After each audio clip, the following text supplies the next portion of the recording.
Welcome to Counterpoint. I'm Tanya Granick-Allen. For the second year in a row, the largest annual gathering on Parliament Hill will happen virtually due to COVID.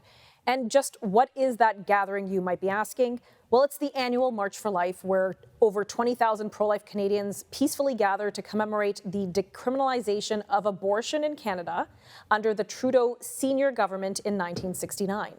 So if you're doing the mental math right now, that means 52 years ago, abortion went from being illegal to decriminalized.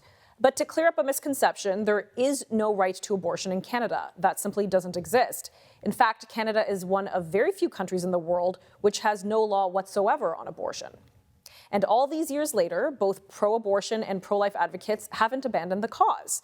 For the pro-abortion advocates, they argue that this is a women's rights issue, a bodily autonomy issue, a healthcare issue, and as such argue for greater rights, government funding, and access. For pro-lifers, this is a human rights issue. It centers around the recognition of human rights for the unborn child. Well, today I want to explore the issue of abortion in Canada from a pro-life perspective. What makes people continue to speak out for the rights of the unborn? What happened in those years preceding 1969? Was there a great demand, a public demand for abortion? How has legislation changed over the past years, if at all? And how has the pro-life movement in Canada evolved as abortion has evolved? Has public opinion changed at all in the past 50 years? Well, joining me now is Jim Hughes, President Emeritus of Campaign Life Coalition, long considered to be the father of the pro-life movement in Canada. Jim, thank you so much for joining me today. I look forward to this very fulsome discussion and hopefully educating our viewers a little bit. You must have somebody else on then, do you? Well, you're on deck, you're on the screen, so you're going to have to take the place. So Absolutely. You've been involved in the pro-life movement for many, many years. Over 40 years. Over 40 years. That's a long time. So why is this issue so important? Well, I first went to the Canadian National Exhibition in Toronto with my wife, who was a registered nurse at the time, and she said, I want you to see this slide presentation being put on by the Toronto Right to Life. So I watched it and I thought, what the heck? You mean to tell me they can kill children before birth right up until the time they're born? And she said, yeah, that's the reality. So I decided I'd learn more about it, and I became involved and went to the Tiniest Humans in conference in Toronto, which was Professor Liley from New Zealand and Professor Jerome Lejeune from France.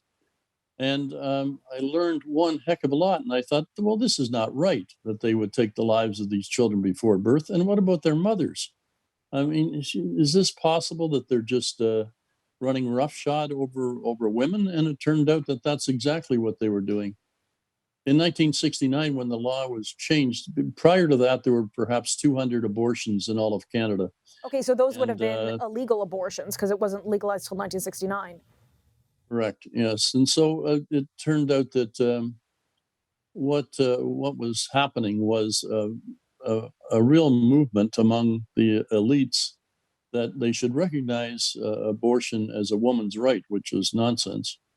John Turner, who was the justice minister in the Trudeau government when they brought in the omnibus bill, felt that there wouldn't be many abortions as a result of this. It would just regulate things because the doctors were going to be in charge. One doctor would have to say it was medically necessary for a woman to have an abortion, and that had to be corroborated by two other doctors who examined the evidence and said, yes, that's right, that's what's going to happen. So you'd have to jump through these hurdles in order to procure an abortion once it was decriminalized in 1969.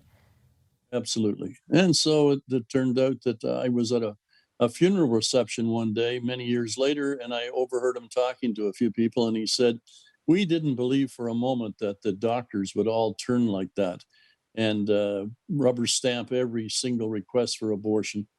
And so we weren't prepared for that.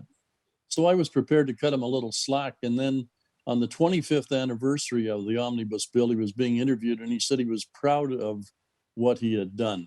My goodness. And I thought, well, perfect time for him to say, well, we didn't believe this was going to happen, and I'm sorry that it did. But instead, he took credit for doing it. And I thought, oh, my heavens. Okay, and And then when we're going to have to cut to a commercial break in just a moment, just for context. So John Turner was the Justice Minister. Later on, the under Pierre Elliott Trudeau. So and he just passed away last year. So we're going to continue this discussion right when we return from this commercial break. Please stick around.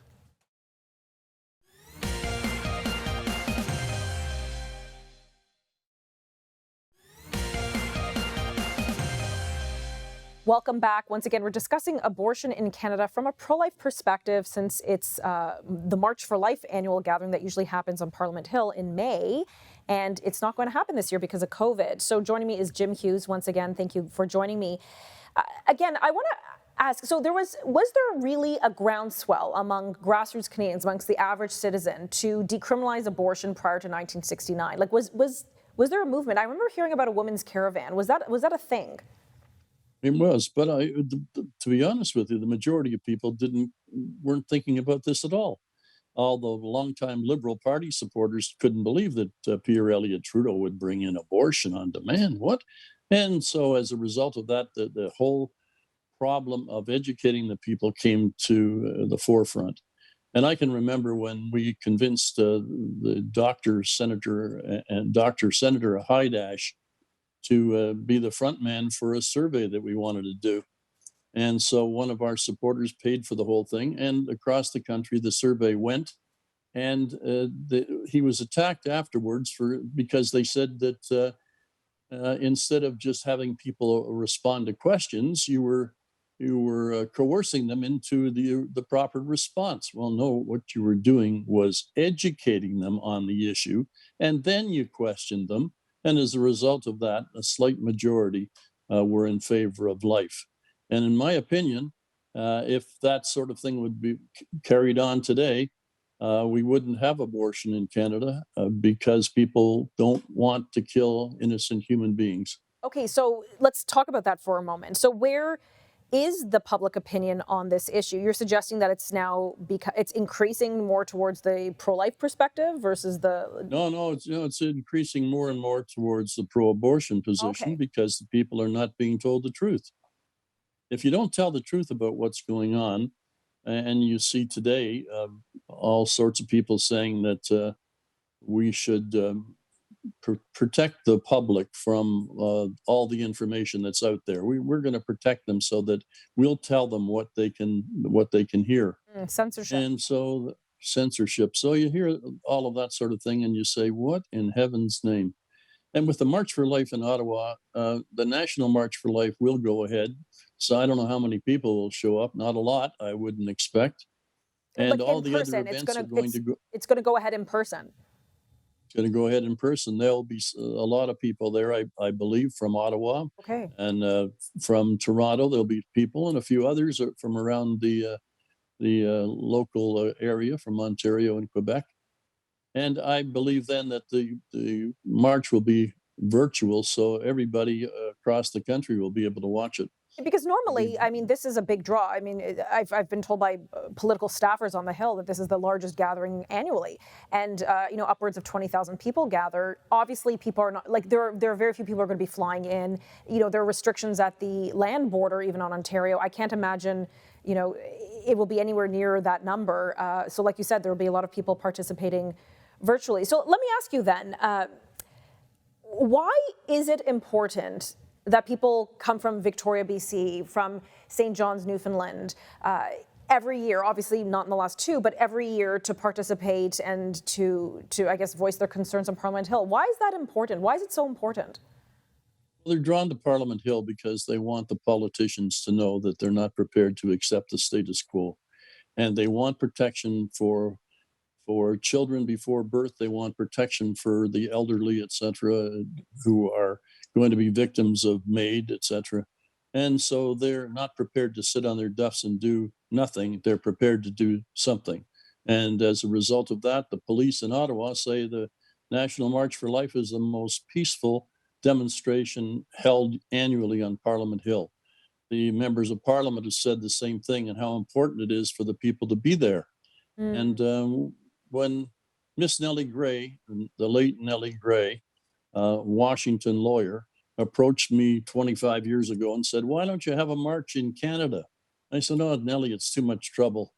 We were involved in the political branch of the movement, doing all that sort of stuff. No, no, you got to do it. It's really important that the people see that the majority of Canadians believe in this right to life of innocent human beings." So we started it. We had less than 1,000 people the first time. Reverend Ken Campbell addressed the crowd.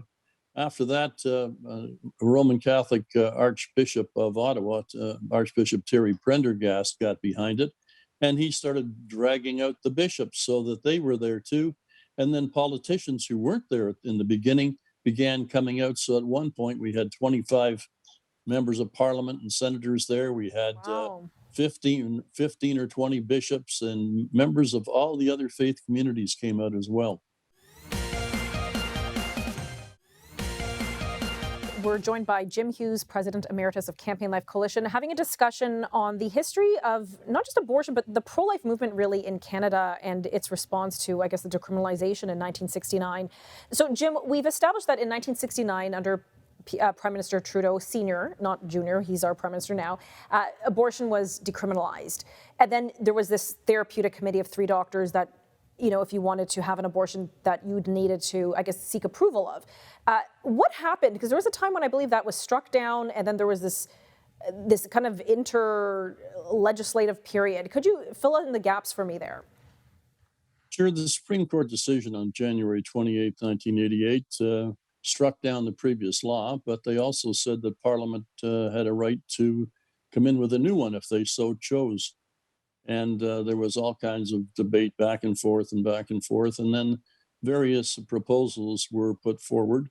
And the one that they zeroed in on, Bill C-43, Kim Campbell wrote to all the doctors in the country advising them that this legislation would not stop one single abortion. It was there to protect all of them.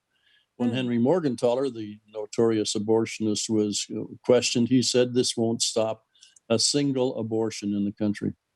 And Henry, of course, was the type of guy that was very forthright about everything. He said to me one day that, you know, you're not going to win. And I said, why is that? And he said, because I've aborted the mistresses of judges, cabinet ministers, and cops. And I said, well, do you mind if we keep trying? And he said, oh, go ahead and waste your time. I expected that the various faith communities would be in the leadership role, just as in the Catholic world, John Paul and Mother Teresa were in the forefront. I expected that the faith communities in Canada would be right up there in front. And certainly at the time of the charter, I sat on a committee in Toronto with 17, there were 17 of us there, but only 2 of us were Roman Catholics. And the rest of them represented the other various faith communities as well. And it was a very tight-knit group. And we worked very hard to have the unborn included in the charter. But the Prime Minister at the time said, we're not going to take a position on this. Country's divided, and there will be no mention of the unborn in the charter. Okay, and so you mentioned that there was this C-43 in 88, or in 88, the Supreme Court struck down these committees that used to have 3 doctors that would have to vet whether an abortion would be necessary or not. That was struck down, so then there's nothing, there's no law, and they charged the government to come up with a law. Have they come up with a law since? No, they haven't come up with anything since then, and it was so fascinating to watch the whole political machinations. We were right there in the middle of the whole thing, trying to get people to speak up and see that the child in the womb was a human being from the time of conception onward. But there was so much of everybody was against us. I mean, in terms of people that were in the know, they said that when a woman was pregnant, she was only a blob of tissue or collection of cells. There was nobody refuting that nonsense in the media. And so people said, oh, yeah, I guess it's not a human being yet. It won't be a human being until it becomes a fetus 3 months after conception. Let's talk about that for a moment. So some argue that the baby, the fetus, is dependent on the mother. It is a fact. It's dependent on the mother for life and the baby growing inside the mother, and that the mother should have rights over her body and in its processes. So how would you see that as being wrong? No human being has 2 blood types, and it's really interesting. One of my friends of her 5 children, 4 of them had a different blood type than she did. So you couldn't argue that those children were all part of her body. They were all independent human beings. They were all worthy of support, etc. So when a woman is pregnant, she's carrying another child, another person. And then the pro-life movement began talking about the 2 patients. And one of the founders of the pro-abortion movement in the United States, Dr. Bernard N. Nathanson, would say that when a woman's pregnant now, there are 2 patients here we have to look after. And he did a complete turnabout, although he and Betty Friedan and Larry Laidler were co-founders of the pro-abortion movement in the United States. He then learned when he was working at St. Luke's Hospital in New York that when a woman's pregnant, there's a second patient there, and he switched sides. He became a Really? pro-lifer. Wow. Yes, I know that story. Nobody wanted to interview him then because he put the lie to most things when they brought up different questions. He said, well, I made that up. That's a lie. And when CHCH TV in Hamilton asked me to go on with Henry Morgentaler, I thought, well, wait a minute. I'm going to talk to Bernie Nathanson. So I invited Dr. Nathanson to come, and he debated Henry Morgentaler. And when Henry would bring up a statement, Nathanson said, that's not true. I made that up. And it was quite fascinating. Welcome back. We're wrapping up our discussion on abortion and pro-life activism here in Canada with Jim Hughes, President Emeritus of Campaign Life Coalition. Jim, many Canadians, pro-life Canadians will say, well, look at the political climate right now. We don't think we'll ever get anything passed. We don't think we can get a law on abortion in Canada. And if you look at the political leaders sitting in the House of Commons right now, and you can correct me if I'm wrong, but I'm pretty sure all of them insist that no abortion law will pass under their watch. And it's been many years it has been this way. So after all these years, what keeps the pro-life movement motivated? I think it's because they see an injustice. They see an injustice not just to the child, but also to the mother. And they want to do something about it. And those people that believe in a God and a hereafter, et cetera, they don't want to be found sitting on their tail feathers when he shows up to call them home. And there are a lot of people who are pro-life don't have any faith community at all. They might be agnostics or whatever. But from my perspective and where I'm coming from, I believe this was all won on Calvary 2,000 and some odd years ago. And all I'm called to do is show up. Whenever you see injustice, speak up. And I don't just speak up on this issue, but I speak up on many issues where I see where I see injustice, and continue to do so. I would hope until I'm called home, until they put the toe tag on me and wheel me out of the house. Oh, those are some grim thoughts. Do you think there will be a law in abortion? Your lifetime, my lifetime. I don't know. And some people get really antsy about all this and say, we have to do something. Well, we're doing something, and we're going to continue to do something. But there are people that say, well, why don't we take baby steps and start with 21 weeks or 24 weeks gestation and then bring in legislation? My good friend John Smeaton, who is the executive director of the Society for Protection of Unborn Children in Britain, said it was the worst thing that they ever did in bringing in gestational legislation. So hopefully that won't happen. And the young people that are coming along today are learning all of these different things, and they are very strong. And I'm so happy to have been working with many of them over the last 40 years. So what is the end goal then with the pro-life movement?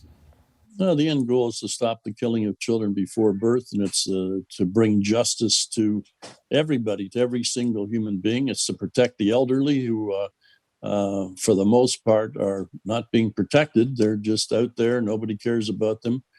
And as a result of that, some people are saying that our society is becoming very brutal.